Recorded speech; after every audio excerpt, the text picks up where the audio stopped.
Sister Suvralina ji. I think most of us must be familiar with her, but those who are new, just a short journey about Suvralina ji is that she started a journey in TS in 2003, and as should always happen among Theosophists, that she was introduced to the Theosophical Society by Sister Mitalini and Brother Pradeep Mahapatra ji.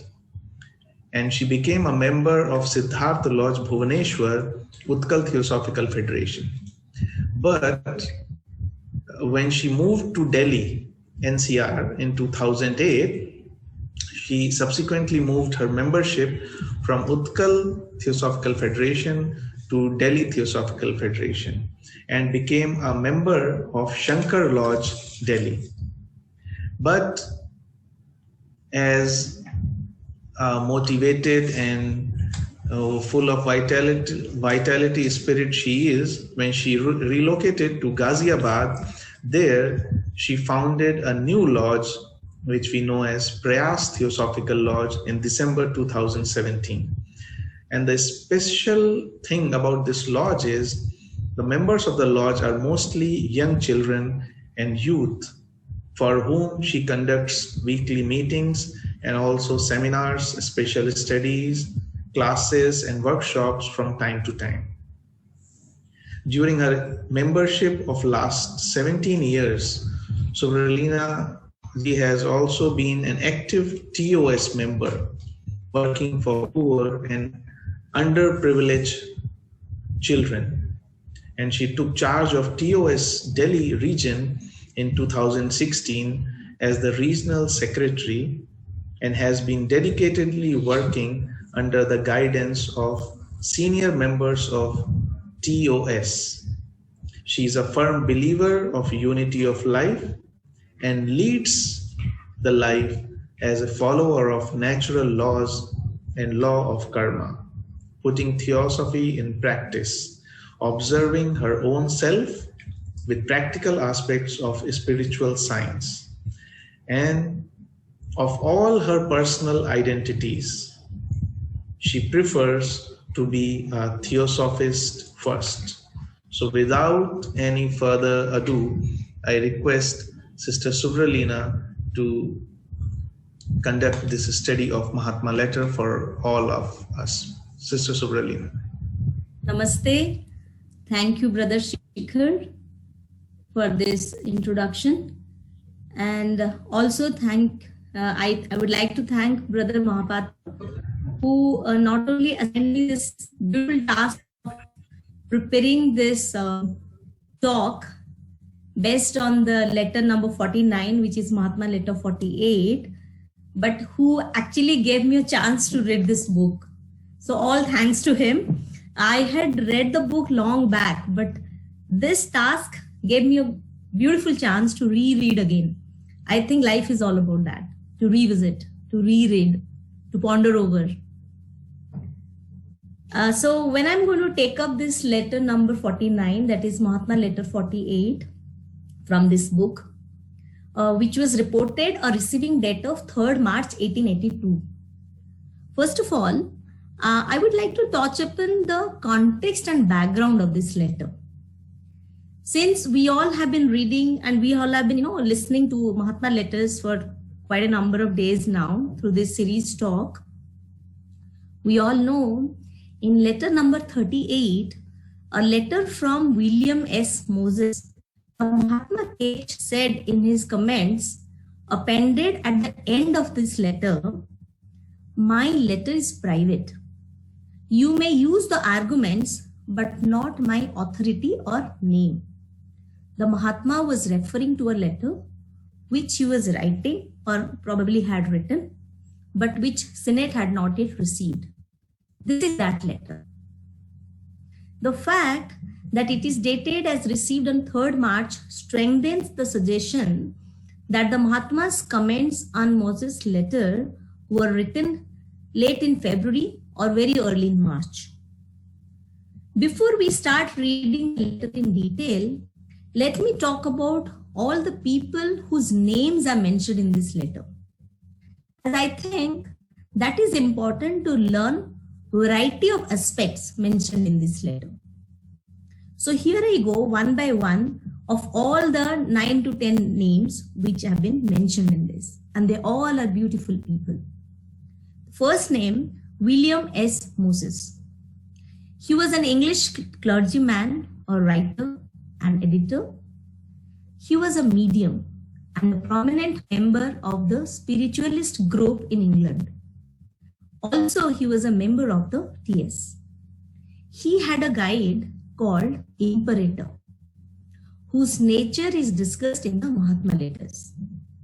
In the Mahatma letters, Imperator is frequently designated by the sign cross, plus. Since in some occasions he came to know nothing about the brothers, Moses did not believe in their existence.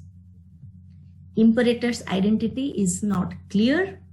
In letter number 38, Master KH suggests that different entities communicated with Moses under that name, sometimes it being his own higher self.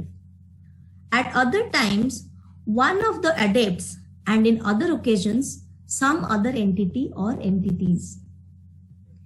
In 1882, the master refers to Imperator as a high disembodied shell that Moses mistakes for the Imperator of the early days of his mediumship. Regarding the influence of the original Imperator on him, Master Cage even wrote in 1881, whenever under the influence of Imperator, he is all alive to the realities of occultism and the superiority of our science over spiritualism. As soon as left alone and under the guidance of those he firmly believes having identified with disembodied souls, all becomes confusion again. His mind will yield to no suggestions, no reasonings, but his own, and those are all for spiritualistic theories.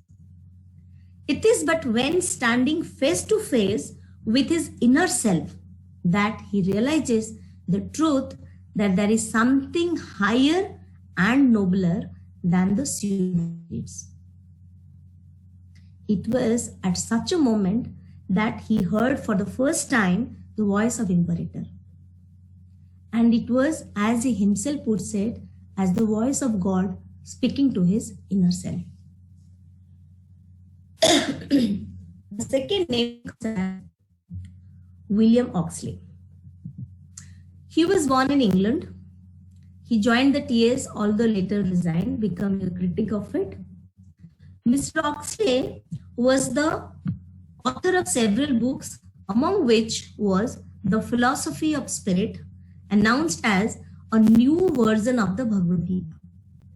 A review by the literary world criticized the fact that he gives a translation of a translation and added that he gives the book was so overlaid with the editor's strange compound of spiritualistic and astrological philosophy that the readers will lose all patience with it. Even the book was reviewed rather negatively by Jwala in the Theosophist in one of the volumes in 1881.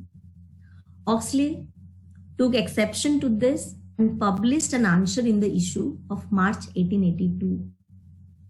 A further review by T. Subba Rao was published in May 1882 with added footnotes by Madame Blavatsky. On 24th June 1881, Mr. Oxley wrote a long letter to Mahatma Cage, telling him about his spiritualistic contacts. The master was apparently a bit amused by it and made some marginal notes on it in a lighter vein and sent it to Mr. Sinnett. It is now in the British Museum. Oxley claimed to have been visited 3 times by the astral form of Master Cage, which was denied by him. At some point, he wanted to join the Simla Eclectic TS, but the Master Cage refused him at first. However, on September 1882, the master wrote to Mr. Sinnett, kindly write to him to say that he must not feel vexed at my denial. I know he is thoroughly sincere and as incapable of a deception or even exaggeration as you are. But he trusts too much to his subjects. Let him be cautious and very guarded.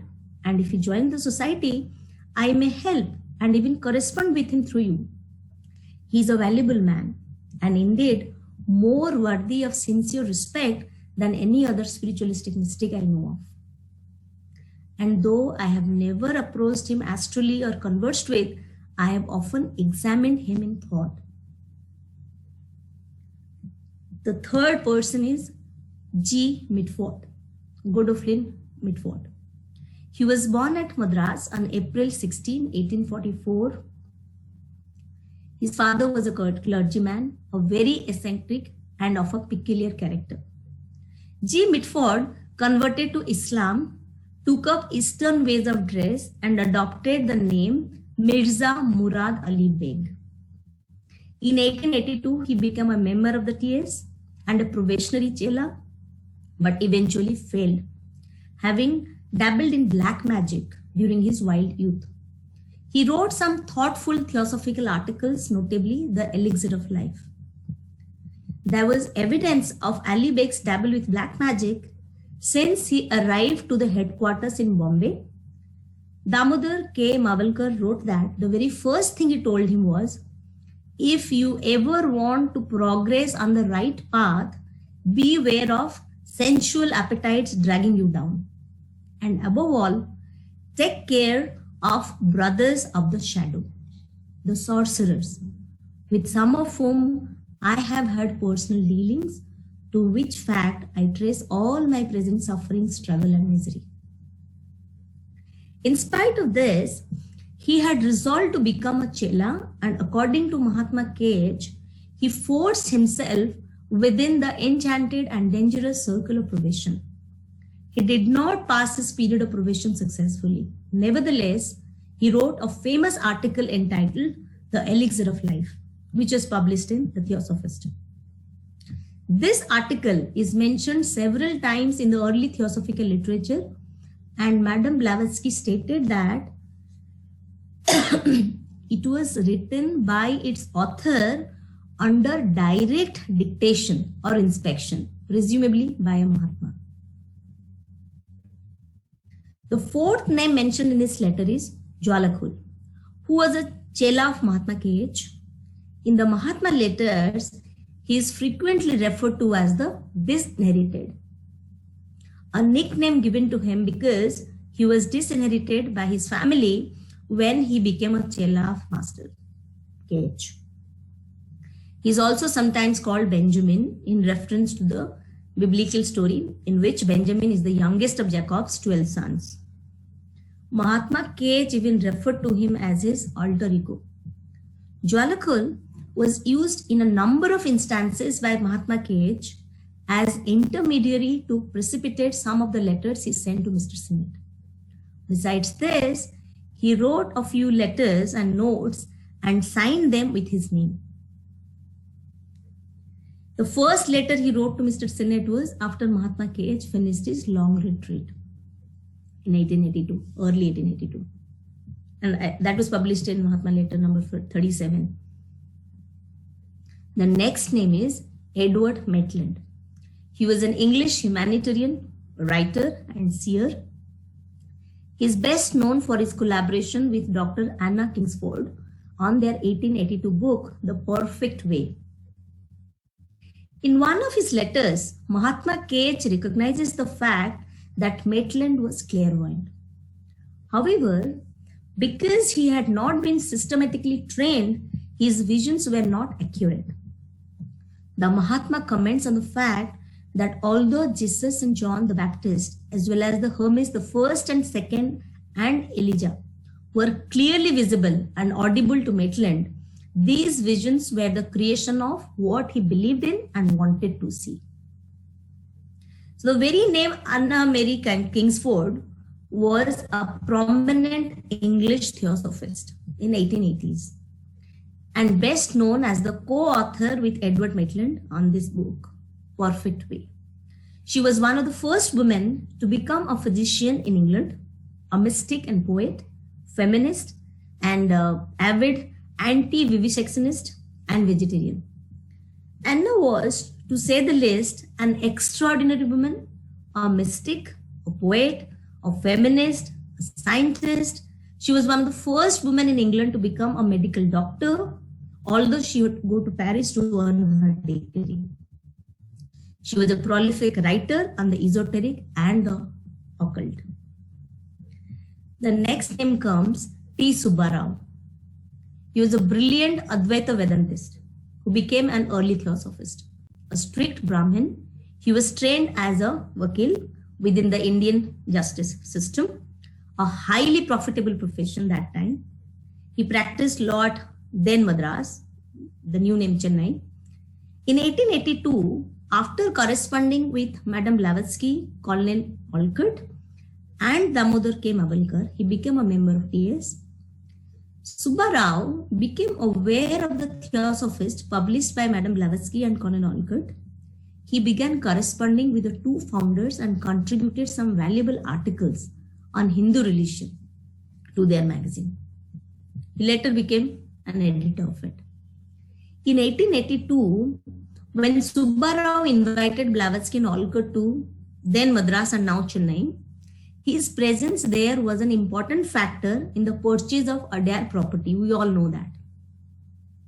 Upon his meeting them on April 23rd of that year, Subbarao became able to recite whatever passage was so requested of him from the Bhagavad Gita, Upanishads, and many other sacred texts of India.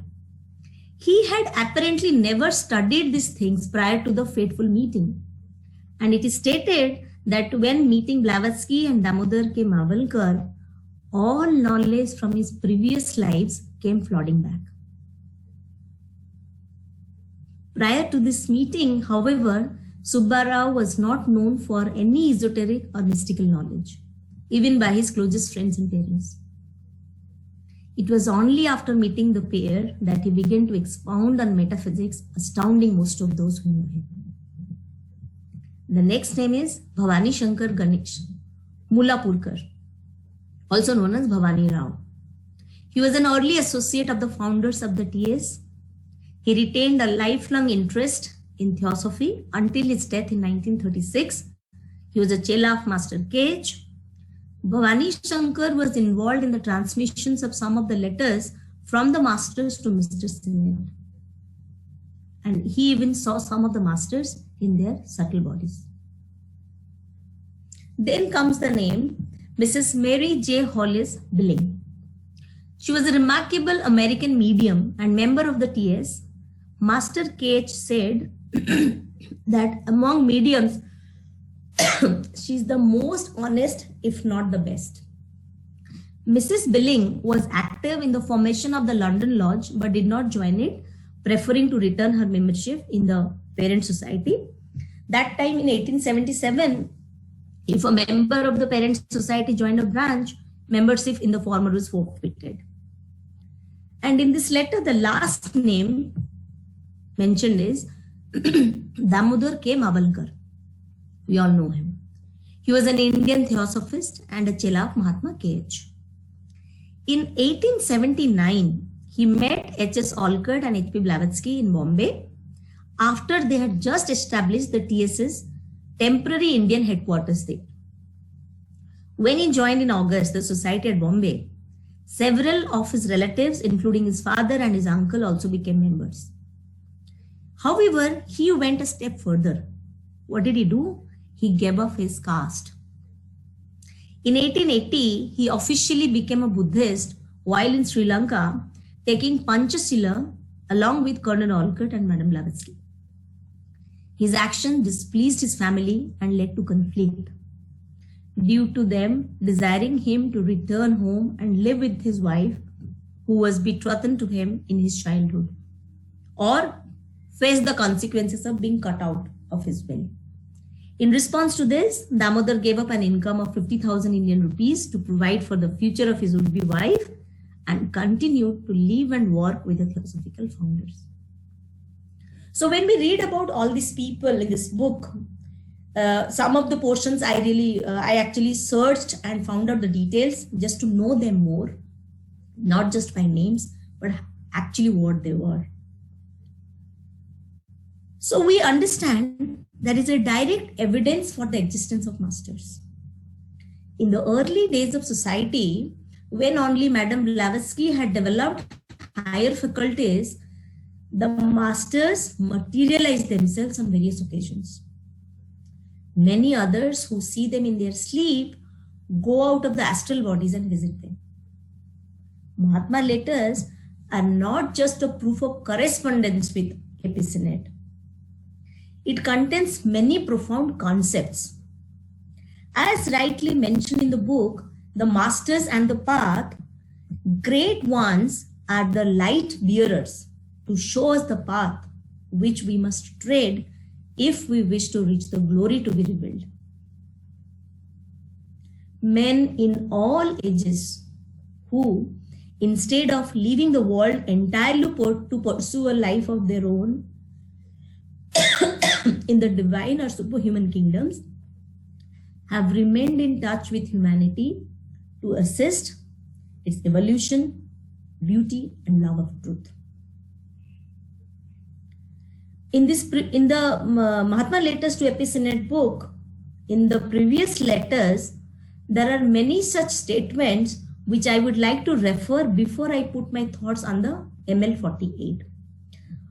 I just thought of reading out each sentence and take at least 5 seconds of pause. I really want all of us to absorb these statements. So after every sentence, every statement, I will take 5 seconds of pause. Let us not just hear it. Let us listen to it carefully and absorb it. Number 1, the door is always open to the right man who knocks. We invariably welcome the newcomer. Only instead of going over to him, he has to come to us.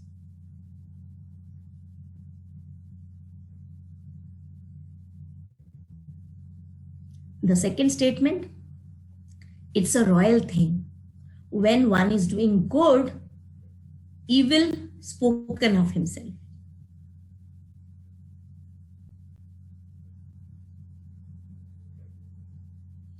Number 3, though we neither push nor draw into the mysterious domain of occult nature, those who are unwilling never shrink from expressing our opinions freely and fearlessly, yet we are ever as ready to assist those who come to us.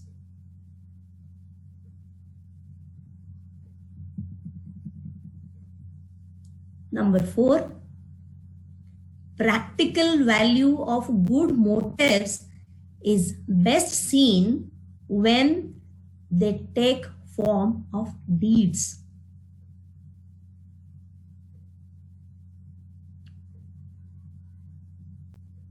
Number 5, fear not if you are sincere.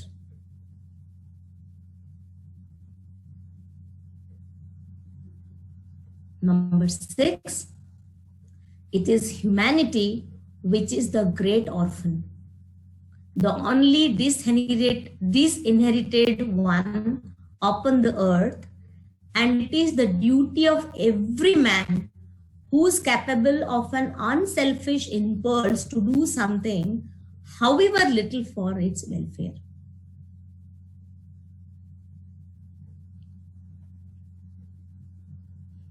Number 7, there is hope for man only in man.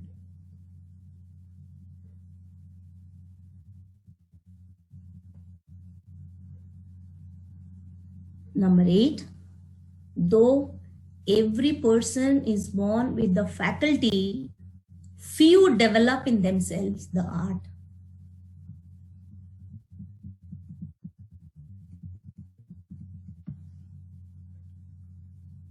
Number 9, He who is desirous to learn how to benefit humanity and believes himself to read the characters of other people must begin first of all to learn to know himself, to appreciate his own character at its true value.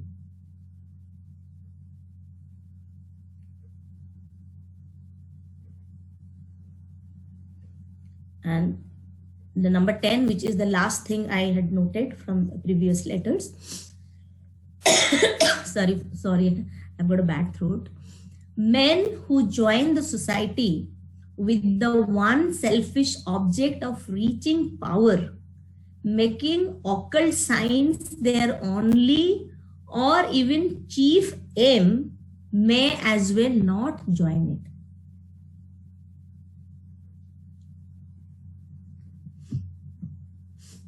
So these were the 10 statements which I thought before we do a serious study of this letter, we must keep in our mind. And now in this letter, let us read and understand such statements, or I would say messages, not just for Mr. Sinnett, but for each of us who are trying to explore further. So there'll be 2 or 3 points I'll be taking and discussing, so that in the next Friday, I will complete the Mahatma letter 48. So my first, I would not say paragraph, few lines I have taken is, knowledge thou shalt share with me someday, when or how is not for me to say, not for myself to know. You alone have to weave your destiny. You alone have to weave your destiny. This is to believe in ourselves, solve our challenges, flourish in the face of difficulties, and master our emotions. We learn to uncover our true potential and design our destiny. What we do today determines our future. What we did in the past has already determined our present. This is how we weave our destiny. Each one of us exists in the dimensions of time and space. And we are constantly making our mark in those dimensions by forming impressions in our energy field, creating a signature, a personality, defined by a set of cognates, an individual character, a blueprint of our future karma. If we could only remove those impressions, wiping the slate clean, then the karmic blueprint would be erased, removing our limitations and expanding the possibilities of our future destiny. The good news is that those impressions can easily be removed to clear the energy field and transform our personality and karma. We are all gifted with hidden treasures and endless possibilities. The key to opening our texture box is in our hands. We are in control of our destiny. Life is tough and challenging, but with determination and a little patience, we can become the person we want to be. That is called weaving our own destiny. The other paragraph I took for discussing in this talk is, and though they may seem to you to be standing in your way, it is simply because you have either to fail to discover or even so much as suspect the reason and the operation of those laws. Hence, they appear so cold and merciless and selfish in your sight. Although yourself have intuitionally recognized in them the outcome of ages of wisdom, nevertheless, were one but to obediently follow them out, they could be made to gradually yield to one's desire and give to him all he asks of them. We all know the laws of nature are invariable and immutable. All we have to do is understand these laws and then obey them. we may confidently predict a happy and harmonious result, for nature is conquered by obedience to her laws. The laws, which so long as we are ignorant of them, may toss us from place to place, may break our plans, may frustrate our endeavors, may bring our hopes to ruin. Those same laws which treat us thus while we are ignorant become our servants, our helpers, and our uplifters when knowledge has replaced ignorance. The vast universe and every individual life are never the children of mere chance. All that exists is ruled by the one law. In theosophy, there is no personal God from whom we go and ask favors. One must deserve before desiring. Before desiring, I must deserve. I would conclude with our very famous quote, each man is his own absolute lawgiver, the dispenser of glory or gloom to himself, the decreer of his life, his reward, his punishment. So this is the portion I took as a part 1 of this session. Part 2, I would be taking up in next Friday. This is a very amazing and a kind of difficult book. I hope I did a bit of justice to what I read in explaining. Thank you all. Namaste. Thank you, Sister Subralina, for such a wonderful exposition on Mahatma letter number 49. And now I request Sister Meenakshi ji to share the same with us Hindi में. मीनाक्षी जी से मैं request करता हूँ. जी जी जी, thank you.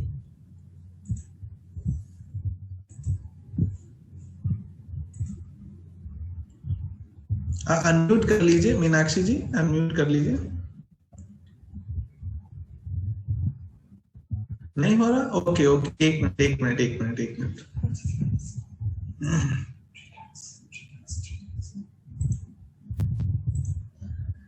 Okay, now you can unmute. Yeah. Namaste. Thank you, sister. Thank you, brother. आज हम महात्मा letter number 48 लेने वाले हैं, लेकिन उससे पहले हम महात्मा लेटर के अन्य पत्रों में से कुछ महत्वपूर्ण वाक्य लेते हैं. पहला है, जिसमें पात्रता है ऐसे व्यक्तियों के लिए हमारे दरवाजे हमेशा खुले होते हैं, जिसमें वह दस्तक देता है. हम ऐसे आकांक्षियों का स्वागत करते हैं. केवल हमें उसके पास जाने के बजाय उसने हमारे पास आना चाहिए. यह गौरवपूर्ण बात है जब कोई अपने ऊपर हो रही निंदा की परवाह किए बगैर दूसरों की मदद करता है. किसी अनिच्छुक को हम अपने गूढ़ रहस्यमयी क्षेत्र में प्रवेश करने पर आकर्षित नहीं करते. हम हमारे विचारों को स्वतंत्र रूप से और निडरता से व्यक्त करने से कभी नहीं हटते हैं. फिर भी हम उन लोगों की सहायता करने के लिए तैयार हैं जो हमारे पास आते हैं. अच्छे उद्देश्यों का व्यावहारिक मोल तब होता है जब वह कर्मों में रूप लेता है. यदि आप सच्चे हैं, ईमानदार हैं, तो भय, आशंका न रखें. पृथ्वी पर मानवता एकमेव अनाथ है जिसका कोई उत्तरदायी नहीं है. इसलिए निस्वार्थता से प्रेरित प्रत्येक व्यक्ति का यह कर्तव्य है कि उसके क्षमतानुसार चाहे जितनी कम हो, कल्याण हेतु कार्य करे. प्रत्येक मनुष्य में आंतरिक शक्तियां होती हैं, पर बहुत कम ऐसे इसे विकसित करते हैं. वह मनुष्य जो दूसरों की मदद करना चाहता हो और उनके चरित्र व स्वभाव जानने का आत्मविश्वास रखता हो, वह प्रथमतः खुद को जाने और खुद के चरित्र और स्वभाव को परखे. ऐसे व्यक्ति जो सोसाइटी में अपनी कोई प्रमुख जगह बनाने के स्वार्थी इरादे से या गूढ़ विज्ञा हासिल करने के मुख्य उद्देश्य से आते हैं, वे इसमें शामिल न हो। अभी हम महात्मा लेटर नंबर 48 पर आते हैं, जो 3 मार्च 1882 में लिखा गया है, मास्टर KH द्वारा AP सीनेट। इसमें मास्टर KH सीनेट से कहते हैं, सीनेट के मास्टर्स द्वारा ज्ञान ग्रहण करने की लालसा व अधीरता पर मास्टर कहते हैं कि ज्ञान प्रदान करना, लेकिन वह कब और कैसे होगा यह सिर्फ आप पर निर्भर है, मेरे चाहने पर नहीं, क्योंकि आप ही अपने भाग्य का ताना बाना बुनते हैं। इस कथन से हमें यह शिक्षा मिलती है कि धैर्य और आत्मविश्वास से चुनौतियों का सामना करके भावनाओं पर प्रभुत्व पाकर ही हमारी वास्तविक क्षमता को उजागर करके हम हमारे भाग्य के रचनाकार स्वयं होते हैं। आज हम जो कुछ भी करते हैं वह हमारे भविष्य को निर्धारित करता है। भूतकाल में जो किया उससे हमारा वर्तमान बना। इस तरह हम अपने भाग्य को बुनते हैं। हम में अनेक प्रतिभाएं छिपी हुई है और उसे उजागर करना हमारे ही हाथ में है। धैर्य, दृढ़ संकल्प और आत्मविश्वास से हम वह व्यक्ति बन सकते हैं जिसकी हम अभिलाषा करते हैं। मास्टर का दूसरा वक्तव्य यह है कि आप हमारे गूढ़ नियमों के पीछे का तर्क और उनका संचालन, उनका कार्य जानने में विफल है। इसलिए वे आपको निष्ठुर, स्वार्थी और कठोर लग रहे हैं। यह नियम आपके मार्ग में बाधा है, ऐसा आपको प्रतीत होता है। हालांकि आपने अंतःप्रज्ञा द्वारा इन नियमों में सनातन ज्ञान के मर्म को पहचाना है। फिर भी यदि उनका आज्ञाकारी रूप से पालन करते हैं, तब उनसे धीरे धीरे आपको आपकी इच्छानुसार फल मिलेगा। इस कथन से हमें यह शिक्षा मिलती है कि प्रकृति के नियम अपरिवर्तनीय है। इन नियमों को समझकर पालन करने से आनंददायी और शांतिपूर्ण जीवन की रचना होती है। प्रकृति के नियमों का पालन करने से ही उस पर विजय प्राप्त होती है। जब तक हम प्रकृति के नियमों से अनभिज्ञ होते हैं, तब तक वह हमें उसकी मर्जी से चलाती है। हमारी योजनाओं का, प्रयासों का विफल होना, हमारी इच्छा आकांक्षाओं का टूट जाना, बिखर जाना, यह सब हमारे नियमों के प्रति अज्ञानता से होता है। अज्ञानता का ज्ञान में परिवर्तन से ही यही नियम हमारे सहायक और प्रगति पथ पर मार्गदर्शक होते हैं। यह विशाल ब्रह्मांड और प्रत्येक जीवन, यह सिर्फ एक संयोग नहीं है। यह अस्तित्व उस एकमेव नियम के सिद्धांत से चलता है। थियोसॉफी में व्यक्तिगत ईश्वर की परिभाषा कल्पना नहीं है जिससे हम कोई याचना करें। कोई इच्छा आकांक्षा से पहले उसकी योग्यता होनी चाहिए, पात्रता होनी चाहिए। प्रत्येक व्यक्ति स्वयं अपना भाग्य विधाता है। अपने वैभव और निराशा का वह खुद रचयिता होता है। अपने जीवन, पुरस्कार और दंड का निर्णायक होता है। Thank you. नमस्ते।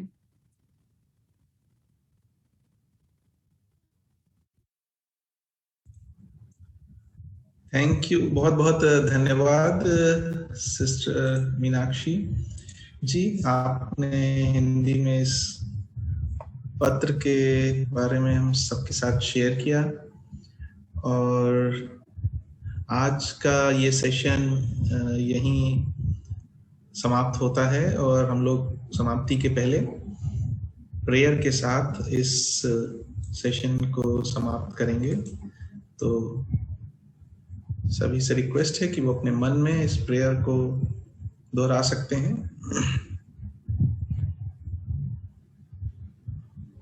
ओम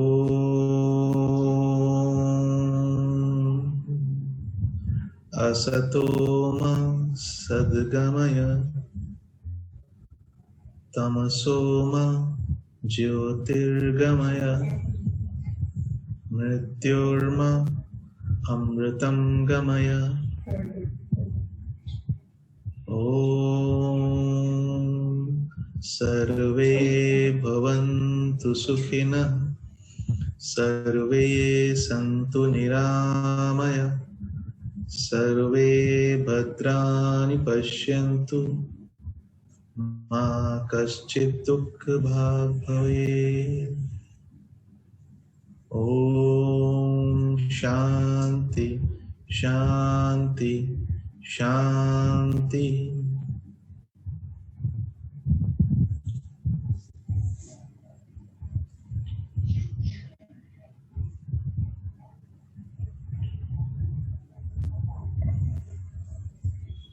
Thank you everyone, and thank you Brother Pradeep Mahapatra ji for organizing this session, and all the delegates who attended this, and the speakers, Sister Suvralina ji and Meenakshi ji, for sharing their thoughts on this. Pranam.